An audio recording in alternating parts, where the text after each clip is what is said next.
আর নবদ্বীপ ধাম মানেই শ্রী চৈতন্য মহাপ্রভুর স্মৃতি বিজড়িত এক পবিত্র তীর্থভূমি। নবদ্বীপের মূল ও প্রাচীন মন্দির হিসেবে বিশেষভাবে পরিচিত ধামেশ্বর মহাপ্রভুর মন্দির। ঐতিহাসিক ও ধর্মীয় গুরুত্বের সমৃদ্ধ এই মন্দিরটি প্রতিষ্ঠা করেছিলেন শ্রী চৈতন্য মহাপ্রভুর পত্নী মা বিষ্ণুপ্রিয়া দেবী। শুধু প্রতিষ্ঠাই নয়, দীর্ঘদিন ধরে এই মন্দিরের সেবা ও পুজোও তিনি নিজ হাতে পরিচালনা করতেন বলে মন্দির সূত্রে জানা যায়। মন্দিরের প্রবেশদ্বার দিয়ে ভিতরে ঢুকলেই ডান দিকে চোখে পড়ে মহাপ্রভুর প্রাচীন মন্দিরটি।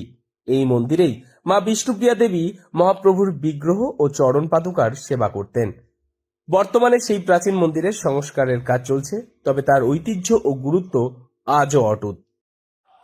নবদ্বীপের মূল মন্দির হচ্ছে এই ধামেশ্বর মহাপ্রভুর মন্দির, যে মন্দিরটি মা বিষ্ণুপ্রিয়া দেবী প্রতিষ্ঠা করেছিলেন এবং এই মন্দিরে সেবা পুজো করতেন। এই মন্দিরের প্রবেশ করলেই, প্রবেশ দ্বার দিয়ে প্রবেশ করার পরই তার ডান দিকে রয়েছে মহাপ্রভুর অরিজিনাল রাজা বীর হাম্বেরের তৈরি অরিজিনাল মন্দির, যে মন্দিরে মা বিষ্ণুপ্রিয়া দেবী এই বিগ্রহ এবং চরণ পাদুকার সেবা করতেন, যেটি এখন সংস্কারের কাজ চলছে। তারপরে মন্দিরের প্রবেশদ্বার থেকে বাঁ দিকে সিদ্ধ চৈতন্যদাস বাবাজি মহারাজের সমাধি মন্দির।